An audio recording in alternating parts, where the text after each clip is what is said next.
प्राकृतिक संसाधन, प्राकृतिक संसाधन का प्रबंधन। अब प्राकृतिक संसाधन है क्या? दुनिया में वे सभी वस्तुएं जो प्रकृति के द्वारा उत्पन्न की गई है उसे हम प्राकृतिक संसाधन कहते हैं, और इन सबों को प्रबंधन करना अर्थात उनका उपयोग और उनके रख रखाव का तरीका अपनाना ही उसका प्रबंधन कहलाता है। प्राकृतिक संसाधन में हमारा वन संपदा और अन्य प्राकृतिक संसाधन कोयला, पेट्रोलियम ये सभी आते हैं।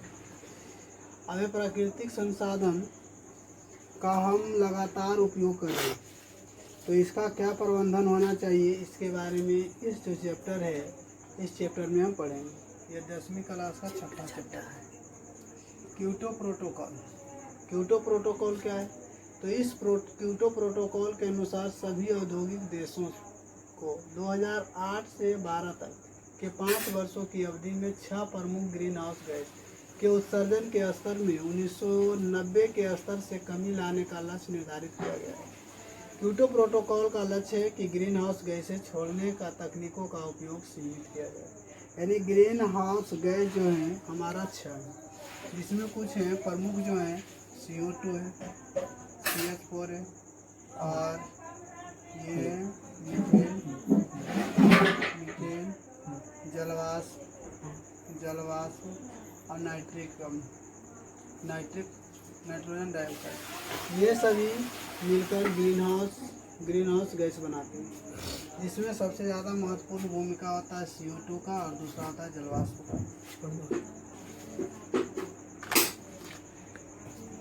तो क्योटो प्रोटोकॉल में सभी देशों को बताया गया है, जितना भी औद्योगिक देश है, जितना देश में यानी कारखाने हैं, उन सभी देशों को बुलाकर क्योटो नामक स्थान पर बुलाकर एक प्रोटोकॉल दिया गया, यानी सुझाव दिया गया कि आप अपने देश में किस प्रकार प्रदूषण को कम करेंगे, क्योंकि ग्रीन हाउस इफेक्ट से वायुमंडलीय तापमान बढ़ता है, जिससे ग्लेशियर पिघलता है। ग्लेशियर पिघलने से समुद्र में ग्लेशियर पिघलकर समुद्र के स्तर को बढ़ा देता है, और समुद्र के स्तर जो ही बढ़ता है तो उससे समुद्र में सुनामी आने की संभावना बढ़ जाती है।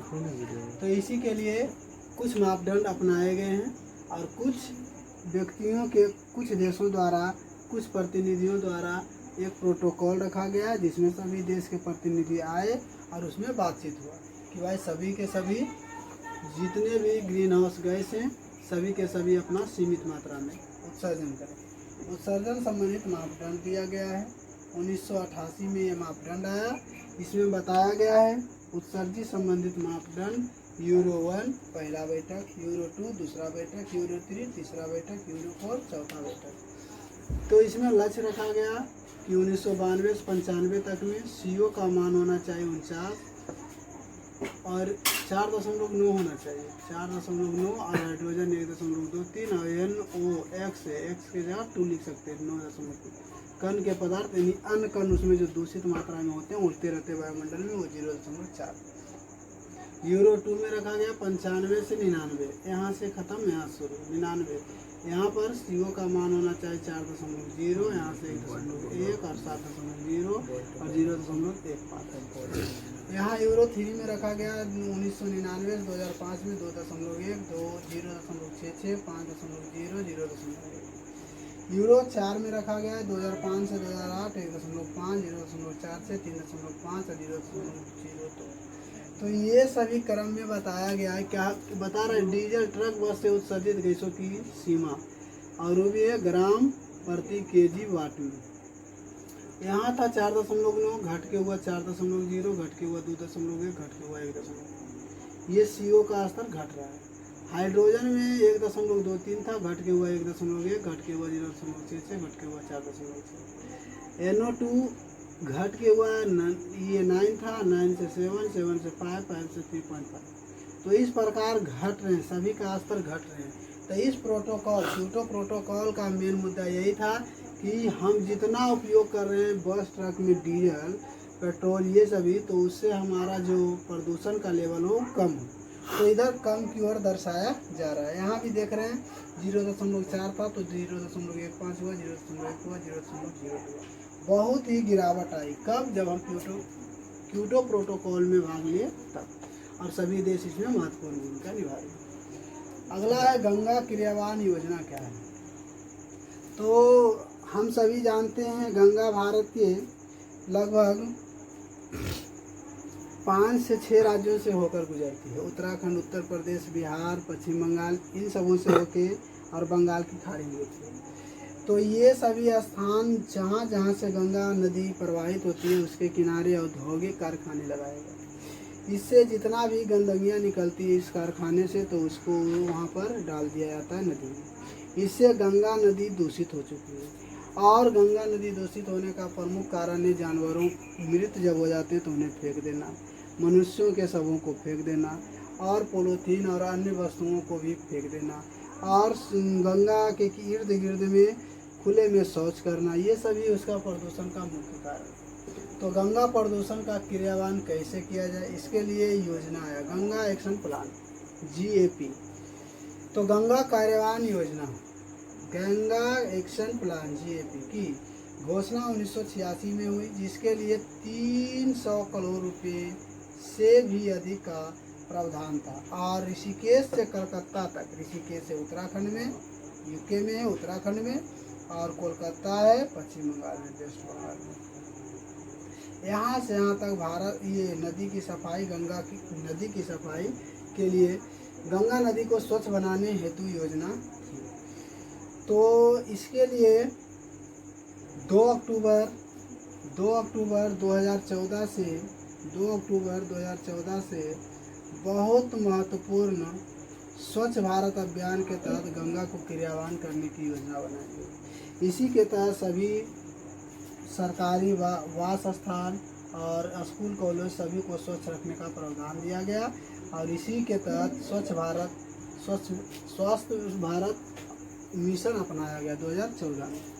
उससे पहले 1986 में भी सरकार के द्वारा एक प्रावधान ला गया जिसका नाम गंगा क्रियान्वयन योजना रखा गया। अभी भी वर्तमान समय में हमारे जो देश के प्रधानमंत्री हैं गंगा की सफाई के लिए अनेक प्रकार के कार्यक्रम चला रहे हैं। स्रोत एननॉन 1996 में है। जल गुणवत्ता स्टेट एंड स्टेटिक्स 1993 एंड 1994। केंद्रीय प्रदूषण नियंत्रण बोर्ड की स्थापना हुई जिससे दिल्ली में PS द्वारा देखी गई। अपशिष्ट प्रबंधन क्या है, अपशिष्ट है क्या पानी। तो दुनिया में जितने भी पदार्थ हैं उन सबों में जो उपयोगी है उसका हम उपयोग करते हैं, और जो उपयोग करने लायक नहीं है उसे हम अपशिष्ट समझते हैं। अपशिष्ट मतलब गंदगी। अपशिष्ट का अर्थ ही होता है गंदगी। तो गंदगी को हम किस जगह कई ऐसे स्थानों पर प्रबंधन करना चाहते हैं जो कि उससे किसी जीव जंतु या किसी मनुष्य को हानि ना हो, तो इस तरह के प्रबंधन करना ही हमारा कहलाता है अपशिष्ट प्रबंधन। जैसे दूषित जल है उसका प्रबंधन करना, अलग अलग के प्रकार जो कुछ सड़े गले जंतु हैं उनका अपशिष्ट का प्रबंधन, सब्जियों के छिलके वगैरह वगैरह का प्रबंधन, इन सबों का हम जब एक स्वच्छ स्थान से दूसरे स्थान पर प्रतिस्थापित कर। अबे उपयोग में कमी, पुनर्चालन और पुनरुपयोग। पहले समझना उपयोग में कमी। हम विभिन्न वस्तुओं का उपयोग बहुत कम कर पाते हैं। इन वस्तुओं का उपयोग करना बहुत ही जरूरी होता है। कुछ वस्तुओं का उपयोग केवल एक बार किया जाता है, कुछ वस्तुओं को अनेक बार भी किया जा सकता है। पुनर्चालन मतलब हो गया कि जिसका हम उपयोग फिर से कर सकते हैं। उपयोग के मतलब ये हो गया कि इसका उपयोग हम किसी अन्य रूप में कर सकते हैं। अब है कमी। कमी क्या है? अगर हम वस्तुओं का पुनर्चालन और पुनरुपयोग ना अपनाएं तो दुनिया में बहुत सारी वस्तुओं की कमी हो जाएगी।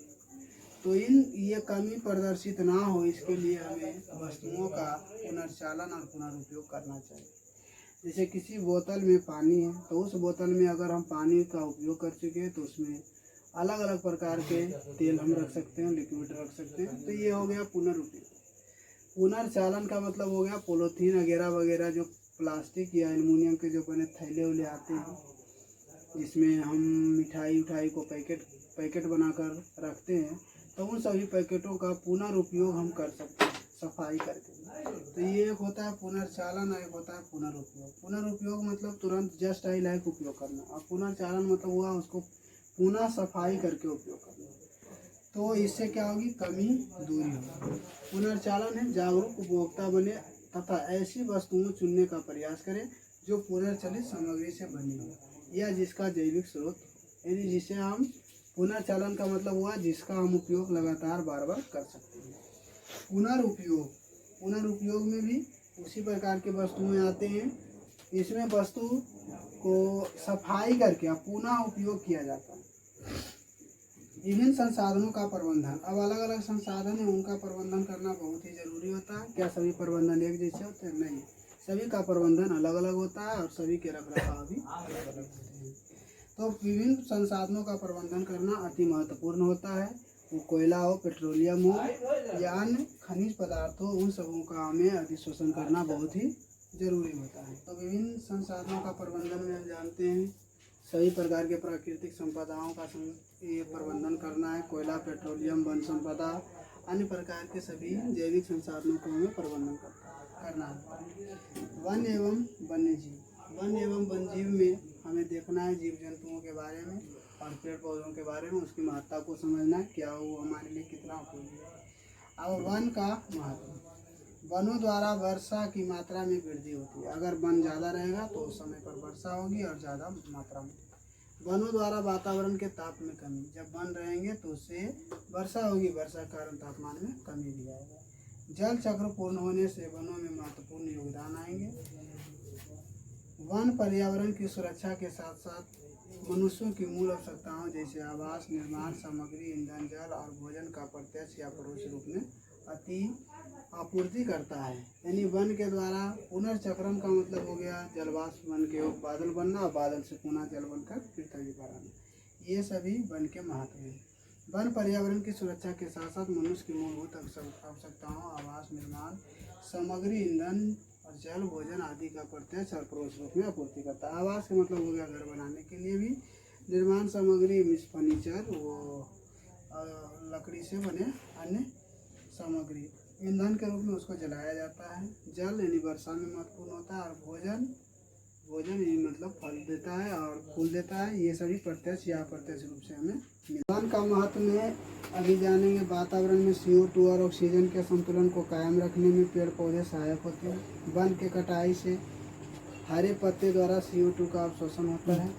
प्रकाश संश्लेषण के लिए क्षमता घट जाती है। प्रकाश संश्लेषण का दर घटने से पर्यावरण में CO2 की कमी होती है। वनों के ह्रास से कई प्रकार के जैव प्रजातियां विलुप्त हो जाती है। वृक्ष कटेगा, प्रजातियां खत्म न हो। वनों से हमें दुर्लभ औषधि, पौधे, रेंजिन, रबर, तेल, एल्कलॉइड आदि प्राप्त होते हैं। वनों से पशुओं के लिए चारा उपलब्ध होता है। वनों में पेड़ों से गिरने वाले पत्ते मिट्टी में सड़कर ह्यूमस बनाते हैं। ये सभी पेड़ पौधे के महत्वपूर्ण भाग। अब वन क्षेत्र में कमी का प्रमुख कारण क्या क्या है? तो वन क्षेत्र क्यों कम रहे हैं, इसके प्रमुख कारण के बारे में हम जानेंगे। पहला है बचे हुए वन क्षेत्रों का संरक्षण करना। दूसरा नंबर है यहाँ पर बढ़ती हुई जनसंख्या, जिसके कारण आवास, ईंधन और अन्य प्रकार के प्राकृतिक वन संपदा की महत्वपूर्ण भूमिका होना, जिस पर मनुष्य जाति डिपेंडेंट है अर्थात निर्भर है। जमीन की विस्तारण करना वनों की कटाई से ही होता है। जलावन का व्यापक उपयोग करना वनों की कटाई से ही होता है। खनन जैसे कार्य, बांधों का निर्माण, ये सभी वनों के प्रमुख कारण हैं, जिसके कारण वन की लगातार कमी हो रही है। अब वनों के प्रबंधन के प्रयास। भारत सरकार ने वन्य जीव संरक्षण के लिए अमृत देवी बिश्नोई की याद में अमृत देवी बिश्नोई वन्य जीव संरक्षण राष्ट्रीय पुरस्कार देने की शुरुआत की। ये पुरस्कार है वनों के संरक्षण के लिए, अमृत देवी बिश्नोई वन्य। 3 सदी पूर्व राजस्थान के खेजड़ी ग्राम में वनों की कटाई रोकने के लिए अमृत देवी नामक एक बिश्नोई स्त्री के नेतृत्व में स्त्रियों पेड़ों से चिपक गई थी, जिन्हें बेरहमी से मार दिया गया था। इन स्त्रियों के लिए पेड़ पौधे दुर्लभ संसाधन थे, जिन पर वहाँ के स्थानीय लोगों का जीवन। खेजड़ी राजस्थान में एक पौधा है जहाँ पर आदिवासी टाइप के लोग रहते हैं, और जब वहाँ पर रेगिस्तान में पानी की कमी होती है तो ये सभी खेजड़ी के ब्रिज से ही पानी को प्राप्त करते हैं, पाइप डालकर। अब है बचे हुए वन क्षेत्रों का संरक्षण। वनों की कटाई को विवेकपूर्ण बनाना। इसके अंतर्गत वन में केवल उन्हीं पेड़ों को काटने की अनुमति दी जाती है जो सूख गए हैं अथवा पूर्व प्रौढ़ हो चुके हैं। बंजर और प्रतिभूमि सघन वृक्षारोपण जैसे कार्यक्रम को चलाना। जनता में जागरूकता पैदा करना, वृक्षारोपण के लिए प्रोत्साहन करना। ग्रामीण क्षेत्रों में बायोगैस संयंत्र लगाने को प्रोत्साहन करना, जिससे जलाऊ लकड़ी के लिए पेड़ की कटाई पर रोक लग सके। रसोई गैस का कनेक्शन उपलब्ध कराना और बांधों के तटबंधों के आसपास के क्षेत्रों को वनांचित बनाना। स्वयंसेवी संस्थाओं को प्रोत्साहन करना, और आजकल सड़क किनारे, रेल पटरियों के किनारे सभी जगह जो पेड़ लगाए जा रहे हैं उनके लिए जन समुदाय तैयार करना। संस्थाओं द्वारा छोटे मोटे कार्यक्रम को उपलब्धि करवाना। अब है कुछ गैर सरकारी संस्थानों के प्रयास। जैसे बिहार में गैर सरकारी संस्थानों के अंतर्गत आती है जीविका दीदी। इनके द्वारा भी पेड़ पौधों को वो संस्थागत अभियान चलाया जाता है, जिसके तहत वो अपने घर के इर्द गिर्द या सड़कों के किनारे वृक्षारोपण करते हैं। या सरकारी और प्राइवेट स्कूल और अस्पताल, ये सभी भी गैर सरकारी संस्थाएं होती हैं जो पेड़ पौधों को लगाकर पर्यावरण संरक्षण में भूमिका निभाते हैं। तो ये सभी गैर सरकारी संस्थाओं के प्रयास से भी पर्यावरण हमारा प्रदूषण विमुक्त हो रहा है। आंदोलन, चिपको आंदोलन। चिपको आंदोलन 1970 के दशक में उत्तराखंड के गढ़वाली जिले में हुआ था। चिपको आंदोलन के मुख्य नेता थे सुंदरलाल बहुगुण। ये और उनके साथ बहुत सारी स्त्रियां भी थी और बहुत सारे पुरुष भी थे जो चिपको आंदोलन में मुख्य भूमिका निभा रहे थे। चिपको आंदोलन 1970 के दशक में हुआ था। उस समय अंग्रेजों के द्वारा वहाँ से रेल की पटरी बिछाने के लिए जंगलों की कटाई की जानी थी। वहाँ की महिलाओं और इसके मुख्य कर्ता जो थे सुंदरलाल बहुगुण द्वारा पेड़ में चिपक कर पेड़ों के बचाने के लिए अभियान चलाया गया, जिसे चिपको आंदोलन नाम दिया गया। वहाँ पर बोला गया कि भाई पेड़ से पहले हम सभी को काटो, उसके बाद पेड़ को काट कर ले जा सकते हो। तो इस आंदोलन की भरपूर भारत में प्रचलित नाम भी मिला, जिसका नाम पड़ा चिपको आंदोलन। पेड़ में चिपक कर पेड़ की जान बचाई। वन्य जीव, वनों में रहने वाले जीव को वन्य जीव कहते हैं। ये सभी वन्य जीव जो वन पर ही डिपेंडेंट होते हैं, इनका मुख्य जो आवास होता है वो वन क्षेत्र होता है। जैसे जंगली कुत्ता, लोमड़ी, बाघ, शेर, हाथी, हिरण, ये सभी वन्य प्राणी कहलाते हैं और ये वन में ही रहते हैं। कुछ ऐसे प्राणी होते हैं जो शाकाहारी होते हैं, कुछ ऐसे होते हैं जो सर्वाहारी होते हैं, कुछ मांसाहारी होते हैं। ये सभी जो वन में रहने का मुख्य भूमिका अदा करते हैं उसे वन्य जीव प्राणी कहते हैं। भारत में वन्य जीवों का प्रबंधन हम कैसे करेंगे? तो भारत में वन्य जीवों का प्रबंधन के लिए कुछ सरकारी और गैर सरकारी संस्थानों की महत्वपूर्ण भूमिका होने से ही हम वन्य जीव का प्रबंधन कर सकते हैं। जैसे जैविक उद्यान बनाना और अभ्यारण्य बनाना और कुछ इलाकों को वनाच्छेदित स्थान घोषित करना। इन सभी तरीकों से हम वन्य जीवों का भारत में प्रबंधन कर सकते हैं। भारत में 2 हॉटस्पॉट क्षेत्र भी हैं और कुल 34 अभ्यारण्य क्षेत्र भी हैं। 2 हॉटस्पॉट क्षेत्र हो गए, एक ये हो गया पश्चिम बंगाल में सुंदरबन डेल्टा, और एक हो गया है पश्चिम में कोणार्क मंडल उसको बोलते हैं, केरल के तट पर और कर्नाटक के तट से मिले हुए तट पर ही मालाबार के तट कहलाते हैं, जहाँ पर वनों को आच्छादित भूमिका मिली है। वहाँ पर एक होता है हॉटस्पॉट क्षेत्र, एक है सुंदरलाल, ये पश्चिम बंगाल में है सुंदरबन डेल्टा। ये दोनों हॉटस्पॉट हैं जहाँ पर जैविक विविधता अधिक मात्रा में देखी जाती है। वहाँ पर वन्य जीवों का प्रबंधन कुछ अलग तरीके से किया गया है। साथ ही साथ भारत अंडमान निकोबार द्वीप समूह में भी वनों का वांछित रूप प्रदान कर रहा है अंडमान निकोबार द्वीप समूह में, और वहाँ पर जीव जंतुओं को पुनर्स्थापित कराया जा रहा है ताकि भारत के कुछ द्वीपों में भी वन्य जीव संरक्षित रह सकें। जल का संरक्षण एवं प्रबंधन कैसे करें? जलों का संरक्षण और प्रबंधन यहाँ पर जानेंगे। जल का संरक्षण हम जलों के कम से कम उपयोग करना, जल का अतिदोहन को दूर करना और जलों की बर्बादी को बचाव करना, ये सभी जल संरक्षण की मुख्य भूमिका होते हैं। अब इसका प्रबंधन क्या हुआ, जलों को उचित मात्रा में और समुचित उपयोग करना, ये सभी उसके प्रबंधन के अंतर्गत आते हैं। उचित मात्रा में सिंचाई करना, ड्रिप तंत्र का उपयोग करना, अधिक पानी का बहाव उत्पन्न न करना, ये सभी जल प्रबंधन और संरक्षण और प्रबंधन के कार्य हैं। हिमाचल प्रदेश में कुल्लू, कुल्लू क्या है, हिमाचल प्रदेश पहाड़ी इलाका, इसमें जो क्षेत्र है, भूमि है, वो टेढ़ी मेढ़ी ऊंची नीची है। तो यहाँ पर कुल्लू एक पद्धति अपनाई गई, इसके द्वारा पाइपों के माध्यम से टेढ़े मेढ़े स्थानों पर पानी को पहुँचाया जाता है। इस पद्धति को कुल्लू कहते हैं। ये पाइन टाइप के बने होते हैं जिसमें पंप होता है और इसके इर्द गिर्द ये चलाए जाते हैं और इस पाइप से पानी ऊंचे से ऊंचे स्थानों में पहुँचाया जाता है और ऊंचे से नीचे की क्षेत्र में भी पहुँचाया जाता है। तो इस माध्यम को हम कुल्लू कहते हैं। बांध का निर्माण जलों को संचयन करने के लिए किया जाता है और जल संचयन से हम कृषि में इसका उपयोग आसानी से कर सकते हैं। तो बांधों का जो निर्माण होता है वो ऐसे भूमि पर किया जाता है जहाँ के कुछ इलाकों में आबादी कम हो या वैसे क्षेत्र जहाँ पर आबादी ना हो या वैसे वो भाग जहाँ पर आबादी की संख्या बिल्कुल ना के बराबर हो और वह मैदानी क्षेत्र ना होकर वो समुद्री इलाका हो या पहाड़ी इलाका हो, उस जगह पर हम बांध का निर्माण आसानी से कर सकते हैं। टिहरी बांध परियोजना, टिहरी बांध परियोजना में टिहरी बांध का निर्माण उत्तराखंड के टिहरी जिले में भागीरथी और भिलंगना नदी के संगम के नीचे गंगा नदी पर किया गया है। उधर से भागीरथी और भिलंगना दोनों नदी आकर मिलती है गंगा में, वहीं पर टिहरी बांध बनाया गया, उत्तराखंड में ये बना गया। टिहरी बांध का निर्माण का उद्देश्य क्या है, तो बिजली का उत्पादन करना, पश्चिमी उत्तर प्रदेश में 2,70,000 हेक्टेयर भूमि की सिंचाई करना, दिल्ली महानगरों को जल की आपूर्ति कराना। वहीं से आता है टिहरी जल से ही उसको दिल्ली महानगर की पानी सप्लाई मिलती है।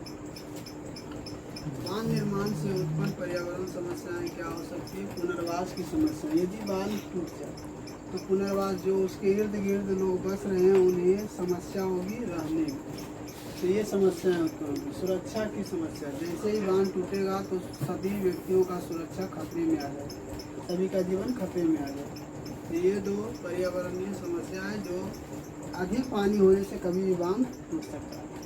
सरदार सरोवर बांध परियोजना, सरदार सरोवर बांध परियोजना, सरदार सरोवर बांध परियोजना सिंचाई, बिजली तथा पेयजल की आपूर्ति के उद्देश्य से गुजरात प्रांत के नर्मदा नदी पर बनाया जा रहा है। इस परियोजना से गुजरात, मध्य प्रदेश, महाराष्ट्र, राजस्थान लाभान्वित हो सकते हैं, लाभ उठाएंगे।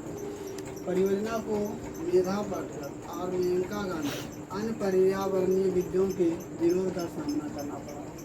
ये सभी विरोध कर रहे थे कि बांध जो बनाना है वो पेड़ पौधों और नदियों के आबुद में नहीं बनाना। तो ये सभी नर्मदा बचाओ यानी नदी के बारे में अभियान चलाए और बताए कि बांध निर्माण न हो सके क्योंकि इससे बहुत सारी हानियाँ होती। वर्षा जल के संचयन के बारे में बताया गया है। जब वर्षा होती है तो ये पानी यूं ही बेकार हो जाती है और नलों और नलियों के माध्यम से ये नहरों में मिल जाते हैं और ये इर्द गिर्द में यूं ही ख़त्म हो जाते हैं। इनका संचयन करना वर्षा जल संचयन कहलाता है, जिसे तमिलनाडु में सभी के घरों के नीचे एक बड़ा सा टैब लगा दिया जाता है जिसमें वर्षा के जल को संग्रहित कर उस टैब में डाल दिया जाता है। इसका उपयोग कपड़ा धुलाई, बर्तन धुलाई और सिंचाई में करते हैं। तो ये वर्षा जल संचयन के कुछ उदाहरण हैं। वर्षा जल संचयन की व्यवस्था है। भारत में जल संचयन की प्राचीन विधि विभिन्न प्रांतों में विभिन्न नामों से की जाती है। हम अलग अलग नाम से उस पानी को इकट्ठा करते हैं। जैसे राजस्थान में खादीन कहा जाता है पानी इकट्ठा करने की विधि। इसमें क्या होता है, खपड़ेल के नीचे बांस की एक चोंगा बना दिया जाता है और उसके माध्यम से एक टब में पानी गिराया जाता है। इसका उपयोग बर्तन धोने और वो सिंचाई करने में भी करते हैं। नाड़ी भी वहाँ बोला जाता है। महाराष्ट्र में बंधरा तथा टाल कहा जाता है। जो पानी व्यवस्था करने की विधि है वो महाराष्ट्र में वन घाटा और टाल कहलाता है। उत्तर प्रदेश और मध्य प्रदेश में बूंदी, बिहार में अहर कहलाता है। अहर का मतलब हो गया पानी इकट्ठा करने वाला स्थान। हिमाचल प्रदेश में कुल्लू कहलाता है, जिसके माध्यम से पानी को एक स्थान से दूसरे स्थान तक पहुंचाया जाता है और वहाँ पर इकट्ठा किया जाता है। जम्मू के क्षेत्र में, जम्मू कश्मीर में पोखर कहा जाता है। तमिलनाडु में इरिस कहा जाता है, तमिलनाडु में इरिस कहा जाता है। और केरल में सुरंगम कहा जाता है। कर्नाटक में कट्टा कहा जाता है। तो इस प्रकार ये जल संचयन करने के अलग अलग नाम दिए गए हैं। तो बिहार में याद रखना है कि अहर कहा जाता है, पानी सिंचाई करने वाले स्थान को अहर कहा जाता है। भूमिगत जल के लाभ क्या हैं? इसका जल वाष्पीकृत नहीं होता है, जल्दी वाष्प नहीं बनता है। भूमिगत जल फैलकर कुएं के जल को परिपूर्ण करते हैं, फैल जाता है और कुएं के जल को परिपूर्ण करता है, यानी कुएं में फिर से नमी और वो कुएं में फिर से जल की मात्रा को बढ़ा देता है। खेतों में नमी बनाए रखता है, इसके पानी से खेत में नमी बना रहता है। इसके जल में मच्छर उत्पन्न नहीं होते हैं, वर्षा जल में। भूमिगत जल मनुष्य तथा जानवरों द्वारा दूषित नहीं होते। तो यहाँ से देखना है, ये जो मच्छर उत्पन्न नहीं होते हैं, ये कुछ समय के लिए ही ऐसा संभव है। भूमिगत जल मनुष्य तथा जानवरों द्वारा दूषित नहीं होते हैं। भूमिगत जल जो जमीन के अंदर से निकालते हुए मनुष्य और जानवर दूषित नहीं कर सकता। अब जानेंगे जीवाश्म ईंधन। तो आज से हजारों वर्ष पहले पृथ्वी पर आए हुए भूकंप और प्राकृतिक आपदाओं के कारण जीव जंतु और मनुष्य सभी पृथ्वी के अंदर दब चुके थे और इनका अपघटन पूरा नहीं हो पाया है। तो ये कुछ सेल के रूप में तो कुछ द्रव के रूप में संगठित हो गए हैं, जिसे हम जीवाश्म ईंधन करते हैं। और जीवाश्म ईंधन के रूप में हमें कोयला, पेट्रोलियम ये सभी प्राप्त होता है। जब कोयला और पेट्रोलियम को जलाया जाता है तो CO2, CO जल और NO2 सल्फर जैसे अनेक विषैली गंधों का उत्पादन होता है। तो ये सभी हमारा जीवाश्म ईंधन के उदाहरण है। कोयला और पेट्रोलियम ये सभी परंपरागत स्रोत के अंतर्गत आते हैं, क्योंकि इसका उपयोग बहुत पहले से ही होते आ रहा है। गैर परंपरागत ऊर्जा के स्रोत क्या हैं? वैसे ऊर्जा के स्रोत जिन्हें कुछ समय पहले निर्मित किया गया हो, उसे हम गैर परंपरागत ऊर्जा का स्रोत कहते हैं। जैसे सौर ऊर्जा पहले के ज़माना में यूज नहीं होता था, अभी यूज हो रहा है। पवन ऊर्जा ये अभी यूज हो रहा है, पहले नहीं होता था। बायोगैस ये अभी यूज हो रहा है, पहले नहीं। तो ये सभी गैर परंपरागत ऊर्जा के स्रोत के उदाहरण हैं। इसी में जानेंगे हम सौर ऊर्जा। तो सौर ऊर्जा है क्या? तो सूर्य के प्रकाश जब निश्चित मात्रा में मिलेगा तो एक सौर कुकर होता है और एक सौर पैनल होता है। सौर कुकर में हम क्या करते हैं? तो खाद्य पदार्थों को पकाने के लिए इसका उपयोग करते हैं। सौर जल उसमें को जल गर्म करते हैं। ये सौर है, ये सौर कुकर है, इसमें अलग अलग व्यंजन रख देते हैं या पानी को गर्म करके हम आसानी से पी सकते हैं। सौर शक्ति संयंत्र से विद्युत ऊर्जा का उत्पादन होता है। यहाँ से देख रहे हैं विद्युत ऊर्जा का उत्पादन होता है। 1992 में गैर परंपरागत ऊर्जा स्रोत मंत्रालय की स्थापना की गई और बताया गया कि हम परंपरागत के आधार पर ही नहीं, गैर परंपरागत के आधार पर से भी हम ऊष्मा का उत्पादन कर सकते हैं। तो ये दिखाया गया है बॉक्स नुमा सौर कुकर, और ये बताया गया सौर कुकर द्वारा, सौर पैनल द्वारा चलाया गया जल पंप, यानी जिसको हम बोलते हैं मोटर। तो ये सौर कुकर से, ये सौर पैनल से चल रहा है। यहाँ पवन ऊर्जा, विंड एनर्जी। तो पवन ऊर्जा वैसे विभागों पर लगाए जाते हैं जो खासकर पहाड़ी इलाका हो या बंजर भूमि हो। इसकी लागत उच्च होती है, इसलिए इसे कम क्षेत्र में लगाया जाता है। इसे उच्च स्थान पर लगाए जाते हैं। खुली वातावरण होनी चाहिए और जहाँ पर वायु का वेग कम से कम 15 किलोमीटर प्रति घंटा होना चाहिए, तब हम वहाँ पवन ऊर्जा का उपयोग कर सकते हैं। इसके उपयोगिता से हमें बिजली मिलेगी और बिजली का जो उपयोग करेंगे हम अनाज की पिसाई के मोटर के रूप में करेंगे, जल पंप चलाने में करेंगे, विद्युत उत्पादन में करेंगे, ये सभी में हम पवन ऊर्जा का उपयोग करेंगे। विश्व में पवन चक्की का देश डेनमार्क कहलाता है और भारत में पवन चक्की का राज्य तमिलनाडु कहलाता है। अब है बायोगैस। बायोगैस क्या है? तो बायोगैस वनस्पति, पशुओं के मलमूत्र, अन्य व्यर्थ पदार्थ, घरेलू कूड़े करकट जैसे व्यर्थ पदार्थों से पैदा की जाती है। यह एक गैसीय मिश्रण है जिसमें मीथेन, कार्बन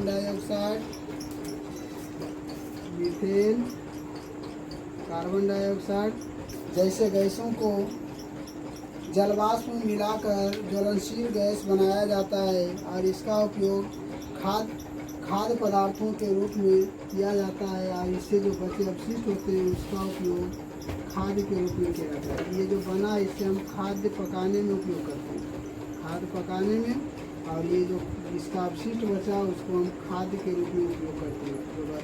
जो खेतों में दिए जाते हैं वो जैविक खाद के रूप में इसका उपयोग हम करते हैं, जिसका उपयोग ईंधन के रूप में किया जाता है। इसके ये जो ये उत्पादन किए हैं ये ईंधन के रूप में हमारा काम आता है।